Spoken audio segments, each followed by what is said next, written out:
Hey, what's up guys? Tony here, and I am going to bring you guys a video talking about Spider-Man, the amazing Spider-Man.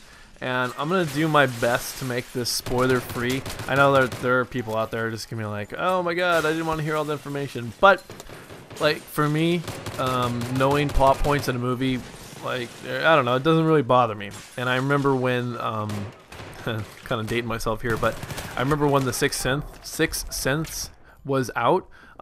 People were like, he's dead! And if you didn't know he's dead, I'm sorry I ruined the movie for you just now, but like, Bruce Willis is dead, his character's dead. And I heard that before I even saw the movie, and I was kind of like, oh, it doesn't really change, it doesn't affect me, because when I watch a movie, I get so into the story that I don't sit there and think about shit that I heard before, you know? So for me, it didn't ruin the movie. It was, if anything, when you watch the movie after you've seen a movie, especially a suspenseful movie like The Sixth Sense, then you can appreciate how they covered up the fact that he was dead. So I'm going to try and talk about this movie as spoiler free as possible, but I might end up mentioning a couple things that someone might be like, oh my god, that's a spoiler. And it's just kind of inevitable. So let me get started. You guys already know that I'm a huge Spider-Man fan. I've been a Spider-Man fan since I can remember, you know, just a big comic book fan since I can remember. But Spider-Man has always been my guy for whatever reason. I don't know why. I just like Spider-Man. And so every time I see either a cartoon or a movie, I go in there with the highest expectations, because what any good, well, I shouldn't say good, but like they're good and bad comic book fans, but what any comic book fan wants is for the story that's in the comic book, the one that we read about, the one that we love, the I guess the canonical story. That's what we want to see interpreted into another media, either a cartoon or into a live action movie. And I think that's where the first three Spider-Man movies, they fell on their face, because they took what we were expecting to be this great Spider-Man tale, and then they just morphed it into something else, and it wasn't good. It just, ugh. You know, Spider-Man 2 I liked. Spider-Man 1's like, okay, you know, it's good, but Spider-Man 2 I really liked, and then Spider-Man 3 was just like, oh my god, why did they even make that movie? And I'll be referencing some of the old Spider-Man movies throughout this commentary, but let me get started. On the very first point, you got always, like, Peter Parker, Spider-Man, the actor. I don't know his name off the top of my head, but he's the guy who was in The Social Network, and I guess he's British. It's kind of amazing, because I wouldn't have thought that, but I liked him as Peter Parker, and I liked him as Spider-Man. He brought this this element of just not macho superhero. So like, he's skinny throughout the whole movie, you know, and he brings this awkward, uncomfortable character of Peter Parker to life, because you didn't really get that with Tobey Maguire. He just, like, they made him look all nerdy, you know, and he just is awkward looking in the first point. So he's just awkward looking, and this guy is not as awkward looking, but he plays it awkward. He's like the kid who could be cool if he was, you know, just a little cooler, you know. But he's got this awkward uncomfortableness about him, and it's awesome. And what I like is, like, okay, so when Tobey Maguire, his character becomes Spider-Man, he goes from being skinny kid, and then the next day he wakes up and he's like been to the gym for the last year, you know, he's all buff and stuff.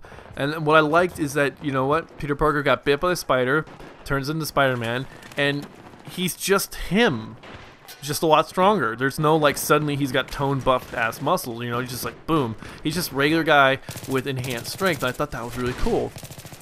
And the one thing I thought was, actually, this was one of my favorite parts of the movie, was when he does wake up. Okay, let me go back real quick.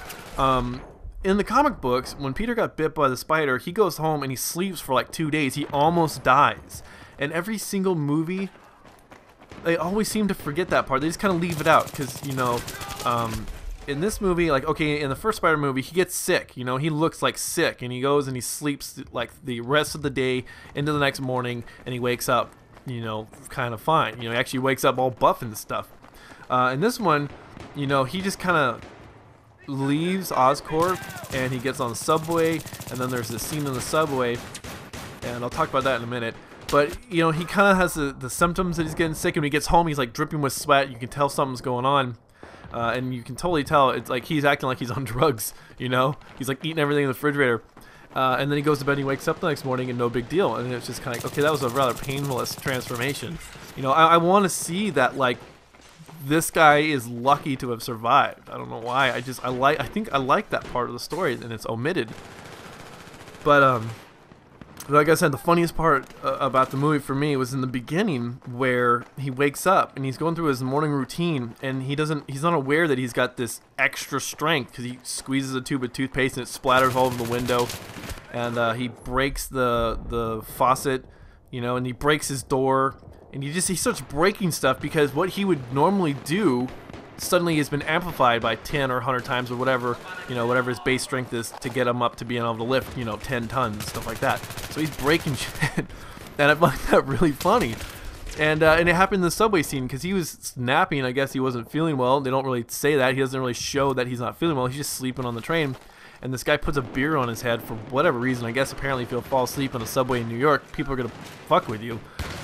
So anyways, yeah, you know, he puts the beer on, the drop of water splashes on his nose, and boom, like that, it kicks him into defensive mode, and he's doing all these crazy maneuvers, and he's like getting his hands stuck to stuff, and he can't quite figure out what's going on.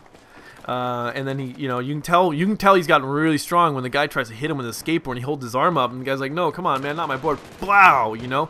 The only thing I don't like about that is that because he didn't know he had all that strength, he didn't think to duck. I know I would have been like, fuck, don't hit me with my skateboard, but he just holds his arm up and just kind of stands there, and the guy just cracks the skateboard across his arm, and Peter just like stands there and takes it, just like, no, that's no big deal. So that kind of threw me, because the next day he's like suddenly like, holy crap, I can't control this. So there's a little inconsistency there. But I thought, like I said, I thought that was really funny and very well done, because it shows that, like, these are new, like, he can't control this, you know.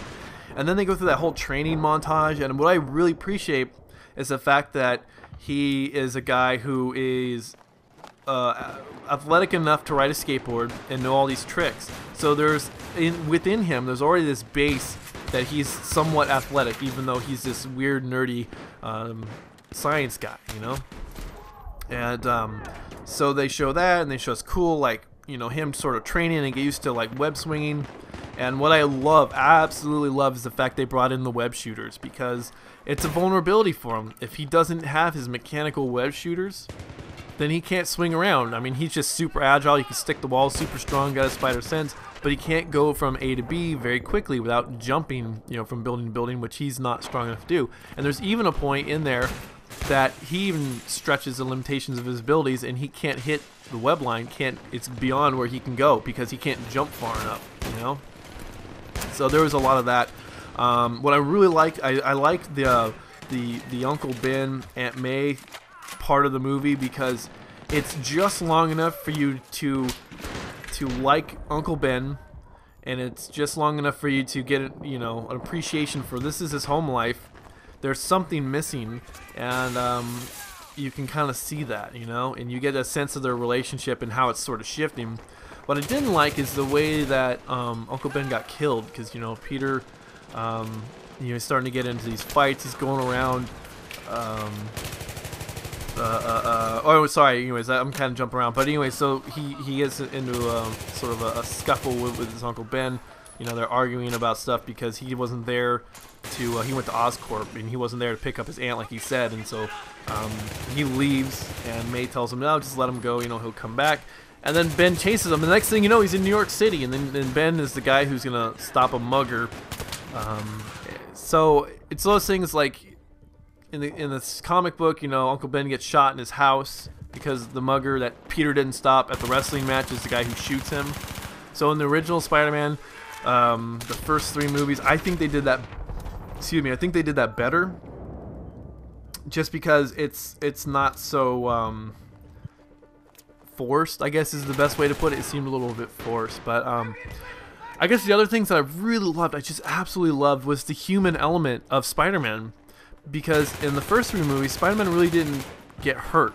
You know, he got his costume torn, he bled, but he never was hurt. And this is one of the reasons why I absolutely love the whole new James Bond. A lot of people don't see the light, you know, or maybe they do, but they just prefer Sean Connery over it. But I like the fact that James Bond bleeds. I like the fact that he's, for all intents and purposes, he's a fuck up, you know. And Peter Parker is not the best superhero, but he's doing the best he can, you know. And I like the fact that, you know, he gets scratched, he gets beat up, like throughout the movie. And this is another thing I really liked, is that he had a vendetta for that criminal that killed his uncle.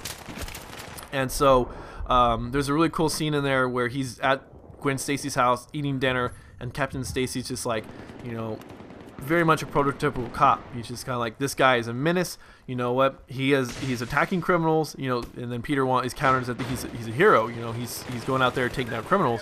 And then Captain Stacy's like, look, he is profiled. He's attacking the same guy, the same sort of guy. You know, it's like he's looking for someone. And then bam, you can see it in Peter's head. He's like, holy shit, I am after somebody. You know. And he kind of makes that obvious when his like first sort of time as Spider-Man. But I like the fact that he's human in that regard. That, you know, if one of us were put in that situation, I'm pretty sure that if we had the power, we'd go seek revenge like that. But towards the end of the movie, you know, he's pretty much beat up, and there's a scene where he's escaping the police and he gets shot in the leg. You know, and then that injury carries over for the next few minutes, when he's trying to get to Oscorp Tower.